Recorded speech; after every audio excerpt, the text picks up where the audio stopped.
Engineer ने घर बनाने का, एक व्यक्ति ने घर बनाना था, उसने इंजीनियर से कहा कि साहब इतना बड़ा प्लॉट एरिया है, घर बनाना है, आप डिजाइन दीजिए। तो इंजीनियर के मस्तिष्क में सबसे पहले क्या आएगा? उस प्लॉट पर कैसा घर बने ये डिजाइन उसके मस्तिष्क में पहले आएगी, विचार पहले आएगा, फिर जो दिमाग में रहेगा उसे वो कागज में उतारेगा, है ना। कोई भी चीज पहले यहां आती है मस्तिष्क में। जैसे रावण, सीता चुराना है, ये विचार पहले कहां आया? कहां आया? ये विचार पहले रावण के मस्तिष्क में आया, फिर विचार पर उसने कार्य स्टार्ट किया, उसे क्रियान्वित किया। शराबी के अंदर पहले शराब नहीं आती, पहले शराब पीने का विचार आता है। गांजा पीने वाले के अंदर पहले गांजा नहीं पीता, पहले गांजा पीने का विचार। इसका मतलब ये हुआ कैकेयी माँ ने राम को वनवास भेजना है, पहले क्या आया? ये पूरी धरती विचारों से चलती है, आपका पूरा जीवन विचारों से चलता है। एक गलत विचार आपके अंदर आएगा, वो आपको गलत बना देगा, और एक सही विचार आया, एक सही निर्णय आपने लिया, एक सही विचार पर अमल किया, तो आप महान बन जाएंगे। इसलिए व्यक्ति किससे बड़ा होता है? बोलो, विचारों से। आज भी स्वामी विवेकानंद जी के विचार कहे और सुने जाते हैं, आज भी महापुरुषों के विचार कहे और सुने जाते हैं, तो विचार ही तो सुने जाते हैं। गीता, भगवत गीता क्या है? भगवान श्री कृष्ण का विचार ही तो है, थॉट ही तो है कि अर्जुन ऐसे नहीं ऐसे करो। एक पिता अपने पुत्र को जब समझाता है तो पिता अपने विचार ही तो पुत्र को देता है। एक गुरु जब अपने शिष्य को समझाता है तो गुरु शिष्य को विचार ही तो देता है।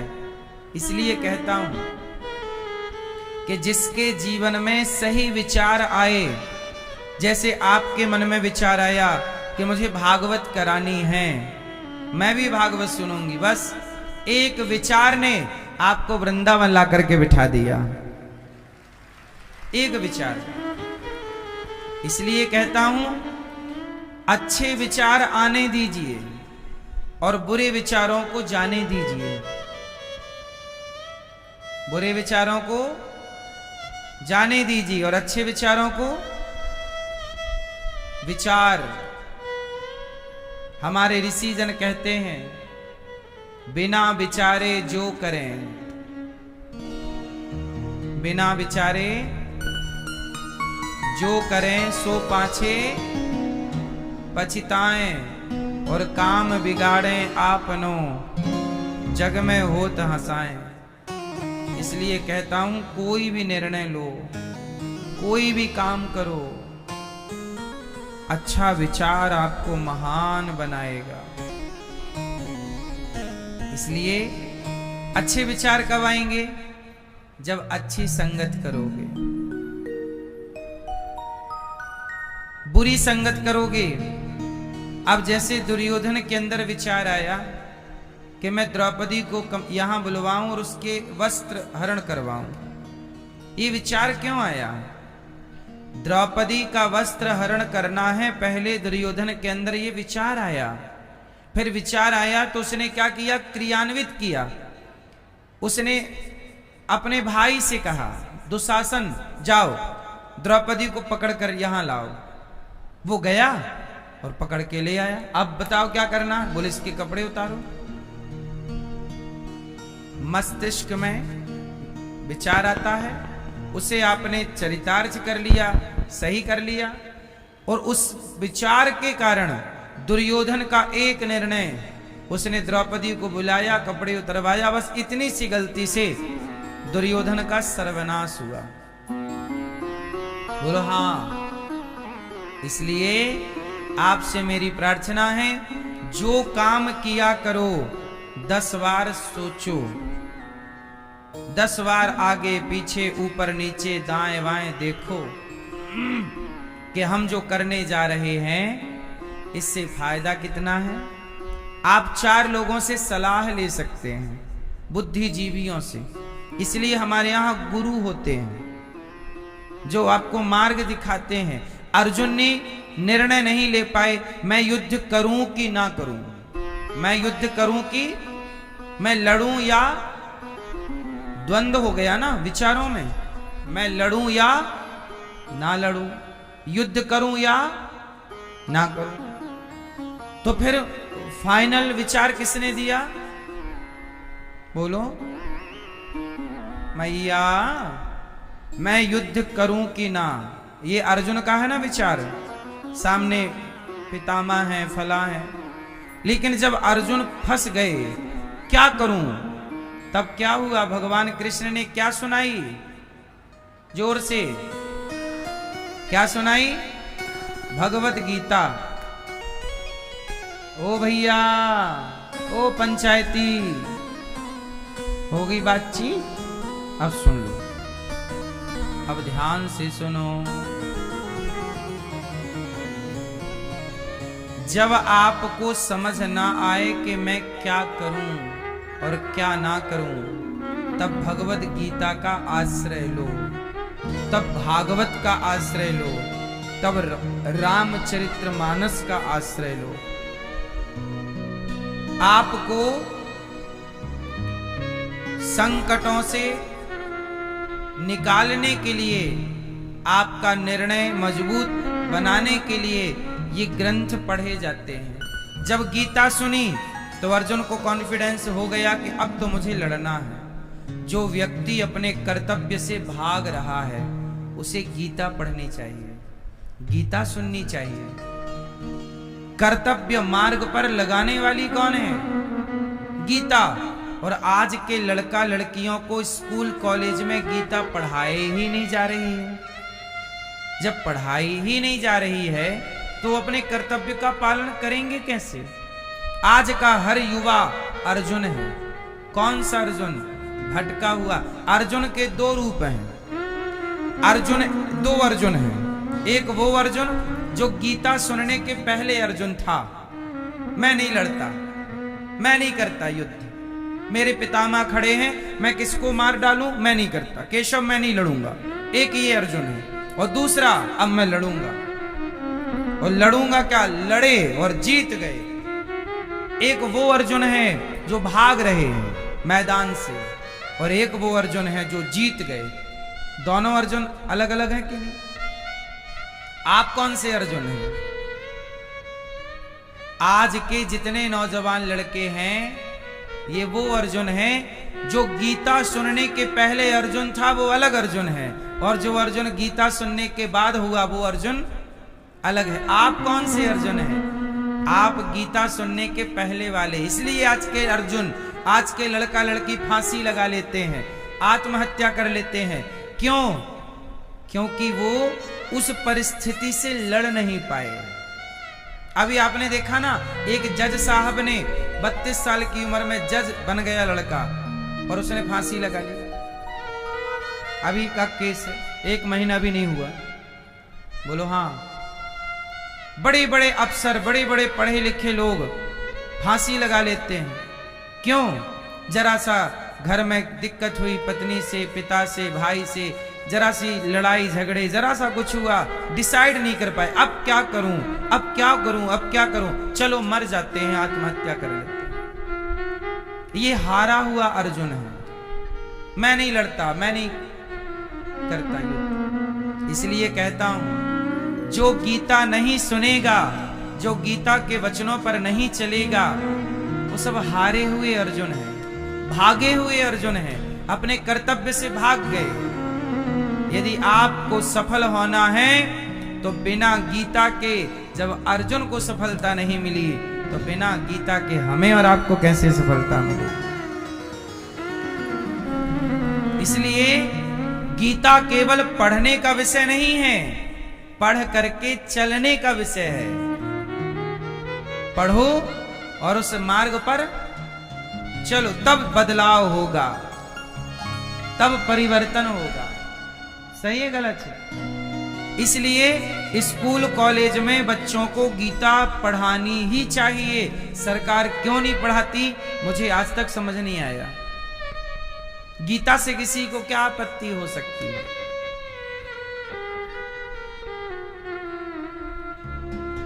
जो गीता पढ़ लेगा वो कभी आत्महत्या करेगा? एक बात बताओ, जो गीता पढ़ लेगा, गीता को ठीक से समझ लेगा, वो कभी आत्महत्या करेगा? अच्छा नहीं। जो गीता पढ़ लेगा, ठीक से समझ लेगा, वो क्या किसी की चोरी करेगा? क्यों भाई साहब? फिर यदि चोरी रोकना है, जो गीता पढ़ लेगा, ठीक से समझ लेगा, क्या वो कभी बलात्कार करेगा? उत्तर दो। एक गीता को ठीक से पढ़ा दिया जाए, एक भगवत गीता को ठीक से समझा दिया जाए, तो उसका जीवन सदा सदा के लिए सुखमय हो जाएगा। गीता समझने वाले, गीता के मार्ग पर चलने वाले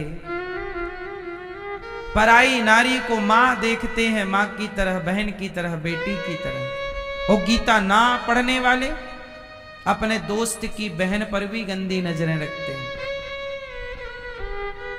गीता ना पढ़ने वाले में वो दोस्त की बहन को भी गलत नजर से देखेगा। नहीं पढ़ता ना गीता, नहीं चलता ना गीता पर। वो गीता पर चलने वाला अर्जुन, अर्जुन के बारे में आप जब गीता पढ़ोगे तो समझानोगे। अर्जुन के पास एक बार क्या हुआ, अर्जुन स्वर्ग गए। अर्जुन लोग ये सामान्य तो है नहीं ना। अर्जुन एक बार स्वर्ग गए तो स्वर्ग में एक अप्सरा आई। अप्सरा जानते हैं, बहुत सुंदर होती है। वो अर्जुन के पास आई और बोली, अर्जुन तुम बहुत सुंदर। अर्जुन बहुत सुंदर थे। बोले तुम बहुत सुंदर हो, मैं तुम्हारे साथ कुछ दिन रहना चाहती हूँ, तुम्हारे साथ समय बिताना चाहती हूँ, तुम्हें शारीरिक सुख देना चाहती हूँ, तुम मेरा उपभोग करो। अर्जुन ने हाथ जोड़ लिए। ये लिखी हुई शास्त्रों की कथाएं हैं। हाँ, अर्जुन ने हाथ जोड़ लिए। माता, क्या बोला अर्जुन ने? क्या बोला? पहले शब्द क्या था? माता। और वो क्या बोल रही है? बोले तुम हमारे साथ रहो, मतलब हम अप्सरा हैं, तुम हमारा आनंद लो, सुख लो, शारीरिक सुख लो, भोग विलास का। अर्जुन ने कहा, माता आप हमारी माता हो। सामने वाली स्त्री ऑफर दे रही है कि आओ, और अर्जुन क्या बोल रहे हैं? क्या बोल रहे हैं? माता आप हमारी माता हो। अरे अप्सरा बोली मैं किसी की माता। अप्सराएं किसी की माता नहीं होती, वो तो सबको सुख देना चाहती हैं, उनका नाम ही अप्सरा है। वो सदा जवान रहती हैं, सदा कुंवारी रहती हैं, उनमें एक गुण होता, वो सदा कुंवारी रहेंगी, सदा जवान रहेंगी, ना वो बुढ़ी होंगी, ना उनका कुंवारपन भंग होगा। तुरंत कुंवारी हो जाती है, एक पुरुष के बाद वो दूसरे के लिए फिर कुंवारी हो जाती है, वो अप्सरा है। अर्जुन बोले, माता हमारे पूर्वज स्वर्ग आए थे तो आपने उनके साथ रमण किया था। आपने उनके साथ क्या किया था? रमण किया था। तो अब हमारे पूर्वजों ने जब आपके साथ रमण किया तो अब तो हमारे लिए आप माता हो। हम आपको गलत नजर से कैसे देख लें? अप्सरा हो गई नाराज।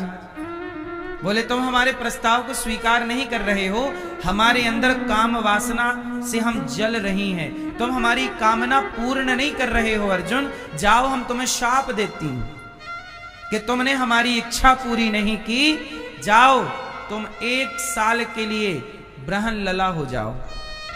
ब्रहन लला मीन्स नपुंसक। तुम क्या बन जाओ? जाओ तुम नंबर। इसलिए अर्जुन को जब 12 साल का वनवास मिला और 1 वर्ष का अज्ञातवास मिला था अर्जुन को, 5 पांडवों को, उसमें अर्जुन भी सम्मिलित थे, तो अर्जुन को 1 साल के लिए क्या बनना पड़ा था? क्या बनना पड़ा था? ब्रहन लला। ब्रहन लला बन करके अपने को गुप्त रखना पड़ा था।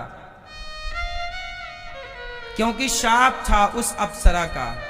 हम आपको केवल ये बता रहे हैं कि जो गीता पढ़ लेगा वो पराई स्त्री को गलत नजर से देखेगा ही नहीं। अर्जुन गीता के प्रथम श्रोता हैं और अर्जुन की योग्यता क्या है कि वो स्वर्ग की अप्सरा। आज के युवाओं की तो स्थिति ये है कि किसी लड़की को देखा नहीं कि उसके मन में, किसी पुरुष को देखा नहीं कि उसके मन में विचार गलत आ जाते हैं। सबके लिए ये बातें नहीं है, कुछ लोगों के लिए। लेकिन अर्जुन तो स्वर्ग की अप्सरा को देखते हैं तो उनके मन में कोई गलत भाव, सांसारिक स्त्रियों को तो छोड़ दीजिए, आजकल 5-5 साल की छोटी छोटी बच्चियां नहीं बच रही हैं। आज का समाज कैसा हो गया भैया। आज अभी आपने सुना एक 60 साल के बुजुर्ग ने एक 4 साल की बच्ची के साथ दुष्कर्म किया। 60 साल के बुजुर्ग ने 4 साल की बच्ची के साथ दुष्कर्म किया। आज के इस कलयुग में 4 साल की बच्ची, 6 साल की लड़की, 10 साल की लड़की नहीं सेफ है। बोलो हाँ, वो नहीं बच रही है। और अर्जुन की विचारधारा कहती है कि स्वर्ग में भी ये स्त्री मां है, धन्य है। ये विचार की कीमत नहीं है आपकी नजर में। बोलो, गीता पढ़ेगा, यदि बच्चे भारत के सही सही गीता पढ़ लें और समझ लें तो बलात्कार की सारी घटनाएं अपने आप समाप्त हो जाएं, क्योंकि नजरिया बदल गया ना सबका। भाई ये बताओ भाई, आप यदि आप हर नारी को अपने से बड़ी को मां समझने लग गए, बिल्कुल रियल मां, ये मेरी माता है, बस माता की समान मैं देखूंगा तो माता की तरह, मेरे बराबर की है तो ये मेरी बहन है, बस इससे ज्यादा कुछ नहीं है, वो छोटी है मेरे से तो मेरी बेटी है। यदि आप इस नजरिए से सबको देखने लग जाएं तो बताओ फिर लड़की दिन को जाए या रात को जाए, कोई दिक्कत है उसे? क्योंकि सब उसे या तो मां के रूप में देखेंगे, या तो बहन के, या तो बेटे, फिर वो सेफ है। आज लड़कियां सेफ क्यों नहीं है? क्योंकि विचार सही नहीं है। पूरा खेल यहां से चलता है। बोलो हाँ। इसलिए कहता हूं कि भगवत गीता, एक गीता समझ लो एक बार ठीक से। राम जी कैसे हैं, कृष्ण जी कैसे हैं, अर्जुन कैसे, हनुमान जी कैसे हैं, ये सब कौन लोग हैं? ये सब वही लोग हैं जिन्होंने गीता को, रामायण को केवल सुना नहीं, उस पर चले हैं। जब चलोगे ना तो आप महान बन जाओगे। इसलिए कहता हूं थोड़ा सा समय निकालकर सत्संग किया करो, बच्चों को गीता पढ़ाया करो, वरना तुम्हारे बच्चे पैसे तो कमा लेंगे लेकिन वो रास्ता भटक जाएंगे, चरित्रहीन हो जाएंगे, चोर और डाकू बन जाएंगे। पहले डाकू मिलते थे जंगलों में। पहले डाकू कहां मिलते थे? जंगल से गुजरो तो डाकू लूट लेता था। आजकल तो सरकारी विभाग में जाओ तो वहां, सबको हम नहीं कह रहे हैं, पर भ्रष्टाचार करने वाले डाकू सरकार की नजर में है या नहीं? बिना 1000 दिए, बिना 5000 दिए आपका काम नहीं होता। ये डाकू है या नहीं? पहले जंगलों में डाकू थे, अब सरकार से सर्टिफिकेट लेकर के और वो डाकू बने बैठे। ये सही है कि गलत है? फिर तुम्हारा बेटा डाकू ना बने।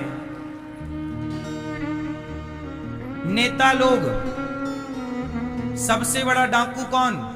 डाकुओं का सरदार कौन? नेता। सब वसूली करके नेता के पास जाएगा। तुमसे जो 100 रुपए लिया उसमें 10 रुपए नेता का ही होगा। सबका कमीशन नीचे से लेकर ऊपर तक, पूरा सिस्टम भ्रष्ट है भारत का। ये बात सही है कि गलत है? नेता भी उसमें ऐड है, सम्मिलित। सड़क बनती है, अब सड़क बनेगी तो सड़क बनेगी, टेंडर जो पास कराएगा, ठेका जो लेगा, वो टेंडर पास कराने वाले को कमीशन देगा। उसमें नेता का भी हाथ होगा, अधिकारी का भी हाथ होगा। बोलो हाँ। फिर और उसमें बात ये हो जाएगी कि सड़क तुम 5 साल के लिए ही बनाना, 10 साल ना चले, क्योंकि 5 साल में खत्म हो जाएगी, अगली बार फिर अपन दोनों मिलके खाएंगे। ये डाका है या नहीं? जोर से। पहले जंगल में डाका होता था, जंगल से डाकू लोग डाका डालते थे। आजकल डाकुओं का रूप बदल गया है, अब वो नेताओं में तब्दील हो गए हैं। अब वो ऐसे डाका नहीं डालते, अब वो डायरेक्ट नहीं, इनडायरेक्ट, सीधा नहीं। बोलो हाँ। फिर इसलिए आपका बेटा नेता तो बने, आप नेता बनिएगा, पर देश के भविष्य को सुधारने के लिए। नेता आजकल इसलिए बनते हैं, नेता बन जाओ और लूट लो जितना लूट सकते हो 5 साल में। बोलो हाँ। एक सामान्य सा सरपंच 5 साल के लिए सरपंच बनता है, 5 साल में ही वो अपने लिए 50 साल का जुगाड़ कर लेता है। ये बात सही है कि गलत? आप कह दीजिए कि गलत है, तो मैं बिल्कुल बोल दूंगा कि गलत है। एक आदमी 5 सरपंच की बात कर रहा हूं, जो सबसे सरकार का सबसे छोटा पद है सरपंच का। 5 साल में वो 50 साल की व्यवस्था कर लेता है, तो पार्षद कितना करता होगा, विधायक कितना करता होगा, सांसद तो 50 पीढ़ी की व्यवस्था कर लेता है। देश की व्यवस्था करने में दिमाग नहीं लगता, खुद की व्यवस्था। इसलिए ये देश अभी भी डगमगा रहा, भ्रष्टाचारी चारों ओर है। मेरी मां, आपका बेटा नेता बने, आप नेता बनिएगा, ईमानदार। ईमानदार भी नेता इस देश में हैं, ईमानदार बनिएगा। कुछ नेता ऐसे हैं कि जिन्होंने जितना धन उनके पास नेता बनने से पहले था, नेता बन गए, काम पूरा कर दिया, उनके पास कुछ था ही नहीं। आखिरी में भी पूरा देश की सेवा ईमानदारी से, 1 रुपए का गलत नहीं किया, वो जहां की तहां है। उन्होंने धर्म को नहीं छोड़ा। इसलिए कहता हूं, अपने बच्चों को सब कुछ पढ़ाना, गीता जरूर पढ़ाना, भागवत जरूर सुनाना। ईमानदार कैसे होता है व्यक्ति, धर्मात्मा कैसे होता है व्यक्ति? गीता से, रामायण से। रावण ने पढ़ाई तो खूब की, रावण बड़ा ज्ञानी है, पर रावण उस ज्ञान पर अमल नहीं किया, चला नहीं, इसलिए नाश हो गया। अच्छा, विद्वान तो दुर्योधन भी था, पर उसने अपने ज्ञान को अमल नहीं किया, मतलब जीवन में उतारा नहीं। इसलिए ज्ञान केवल होने का सब्जेक्ट नहीं है, ज्ञान हो और हम उस पर चल पड़े, चरितार्थ कर लें। भागवत, सबसे पहले भागवत किसने सुनाई? भगवान नारायण ने ब्रह्मा जी को सुनाई। ब्रह्मा जी को सुनाई और ब्रह्मा जी ने अपने पुत्र नारद जी को सुनाई, और नारद जी ने वेद व्यास जी को भागवत सुनाई, और वेद व्यास जी ने सुखदेव जी को भागवत सुनाई, और सुखदेव जी ने अपने बेटे, सुखदेव जी ने परीक्षित, व्यास जी ने अपने पुत्र सुखदेव जी ने परीक्षित। परीक्षित कौन है? अर्जुन के बेटे अभिमन्यु, और अभिमन्यु के पुत्र का नाम है परीक्षित। अभिमन्यु तो महाभारत में चले गए, युद्ध में खत्म हो गए थे। उनके पुत्र थे, उनकी पत्नी उस समय गर्भवती थी, प्रेग्नेंट थी। फिर वो अभिमन्यु मारे गए, उनके पुत्र हुआ, नाम रखा परीक्षित। परीक्षित जी जब बड़े हुए तो परीक्षित जी ने देखा, जब भगवान कृष्ण इस धरती से चले गए लीला पूरी करके, भगवान धरती पे आते हैं और आकर के पापी बढ़ जाते हैं, आके उनको समाप्त करते हैं, और पापियों को मारकर भगवान गए, तो भगवान कृष्ण के जाते ही कलयुग आ गया।